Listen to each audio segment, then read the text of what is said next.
Hey, what's up, fellas? I'm my illustrious female fan, Steve Malicious, here with a little quick video, and I shouldn't say quick because anytime I turn the microphone on, it seems to be 10 plus minutes regardless of what I'm doing. But I've seen a lot of videos, and then Linus had one yesterday talking about the iPad Pro 2020 and the confusion with what exactly this device is and what direction the iPad tablet type devices are going in.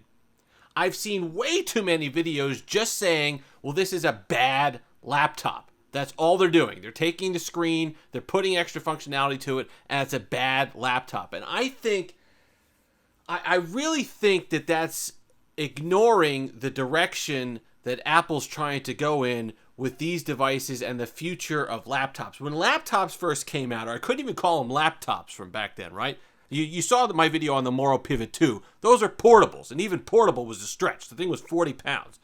When they first came out, they were just bad computers. They were underfunctioned, they were underpowered, the screens were awful. Until the Liquid Twist came out and some of the LCD technology improved, you couldn't even tell if they were on or not. You could barely see it. 10 degrees of center, maybe you'd have a chance of seeing it in ideal lighting conditions. But over time, they grew into some functionality. They caught up a little bit with desktops. They had it where you could take it on the road with you and do most of the things that you do with a desktop that made it worth it to have it in a portable form factor. Well, as things have gone on, do we really need all of that all the time? I don't think a modular desktop or a modular desktop environment is the worst thing in the world. When I need a keyboard, I can have a keyboard. When I need the pen, I can have the pen. Taking notes, if I'm working on a timeline, if I have a Photoshop image up here that I'm working on that I'm editing, if I'm doing some 1080p video editing on here, Final Cut, whatever it happens to be. Later on, you're going to be able to do 4K on these devices. For those, you're doing that, you use the pen. Taking notes, documents, emails.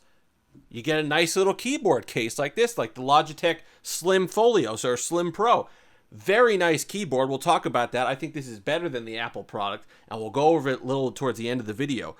But depending on what you do is what you have. I don't need to take all of this with me all the time, but on laptops, you don't have that choice.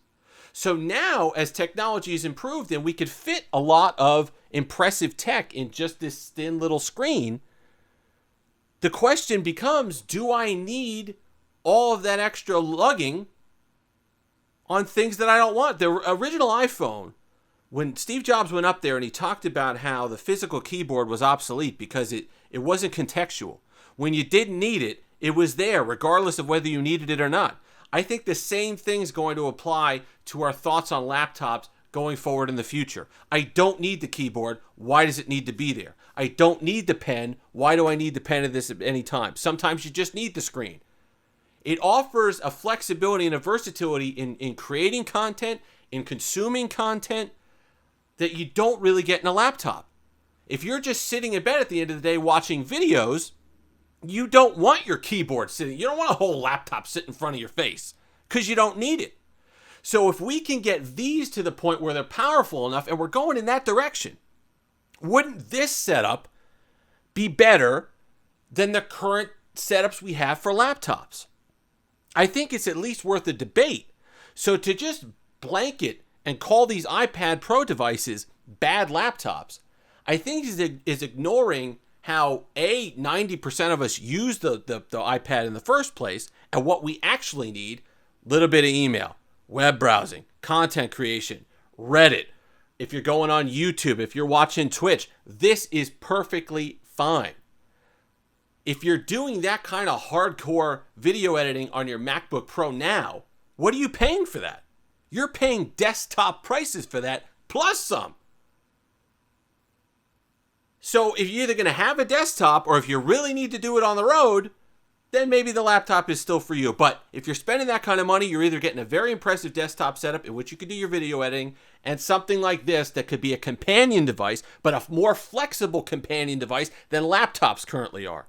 And when you see, now listen, I can't speak to the Samsung and the Android tablets because they're not going to have the same advantage, or even the Microsoft Surface devices, which I think are very nice and very well built, but they're working off of those underpowered Intel chips. They're still not there in terms of performance and in terms of the type of chipset they could fit in these small screens.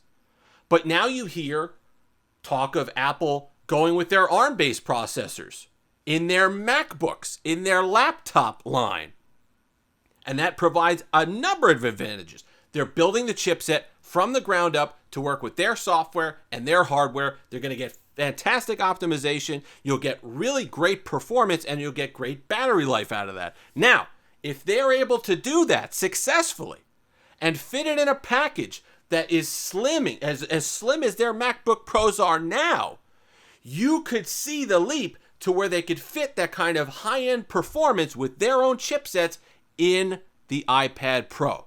So while you maybe can't do it today, whether it's 2 years from now, 4 years from now, you probably could do the 4K editing right on your iPad Pro. You're already up to, I think you can get, what, a terabyte configuration, 510, expandable storage. There's things that you can add to this. And I am kind of coming around to the idea of the modular environment. Do I need this? Okay, I'll take it with me. What am I doing today? I'm taking a bunch of notes. All right, I'll take the Logitech with me. Am I not doing that? I'm just going to do some drawing or some mild photo editing. So I'll go ahead and take the pen with me. I think it provides a lot of new options that the laptop form factor, which really hasn't changed all that much over the past 30 some odd years, I think it updates it for the future. And I understand that right now we look at these as just, they're fancy, they're nice. Why would we turn an iPad, which has been primarily a content consumption device, so that's how we look at it, why would we then turn that into a production device? And so we're kind of hesitant because we're already ingrained in that. We think, oh, we just watch stuff on here. We don't actually do stuff on here. But as these become more powerful, I think it could take over a lot of the functions of the laptops that we have today without the inconvenience of the laptop form factor. And you see Microsoft trying it as well with that dock that has the keyboard and everything in it. And it has the extra GPU in the base that they can then activate and use once you dock it. And that's all well and good. Maybe that's the way they go. Maybe they put more processing power in the dock for when you need it. That might work just fine. But I think you're going to see more tablet makers, computer makers in general go towards something like this, because I do think this is the future when it comes to a laptop or a portable computing environment, as opposed to just lugging around everything you don't need, even if you don't need it. Let's talk about this particular, I guess you call keypad case. The Logitech Slim Folio, very nice, very well built, solid. The key travel is excellent. You get good brightness on the keys as well. And it's hard to tell in this lighting, but you get good brightness on the backlit keys. What the Apple device doesn't have, which this one does, is fantastic. It has the function keys for the iPad that are iPad specific. So if I'm not, I know this is an extra degree of laziness, but you guys know if you have a keypad folio and you have your iPad, you're used to kind of just hitting that can unlock it. I'm behind the camera right now, so the Face ID won't work. But usually I can hit that, Face ID will work, and then I can hit the home button, and there it goes, it pops up. And then I'll have my full desktop and go without having to do anything, without having to swipe up, without having to do anything, and take my fingers away from the keys, which is very nice. For Reddit comments, responding to YouTube comments, this is fantastic. And I would argue the key travel, if you type on this, it's a lot better than even the regular laptop keyboards that you get. And it's a better typing experience. You get a bunch of the other keys, play, pause, stuff for your audio, the volume, the search function, and then you have the Bluetooth and then the battery check for the keypad case itself. So very nice. Listen, save yourself. What is that one? I don't even know what the Apple one is. Was it $300? $200? $300? This is, I think you can get it on Amazon for $100. If you get it new off their site, I think it's up to $129, something like that. Definitely worth it. You lose the keypad the trackpad functionality that Apple has on it. I don't think that's the end of the world, especially if you got an iPad Pro. Most likely you got a pen. If you really need it, you can tap what you want or pair up a Bluetooth mouse to it and you're good to go. Either way. But the point of the video, I don't think this is a scary thing. It might be new, but then again, laptops were new at 1.2 and we got used to it. I think it's time that their form factor changed a little bit, and this might not be the worst way to go. If this is the first step in the direction, I think it's the right one. If you've made it this far, like, comment, subscribe, all that fun stuff. Until next time, have that Steve-alicious day.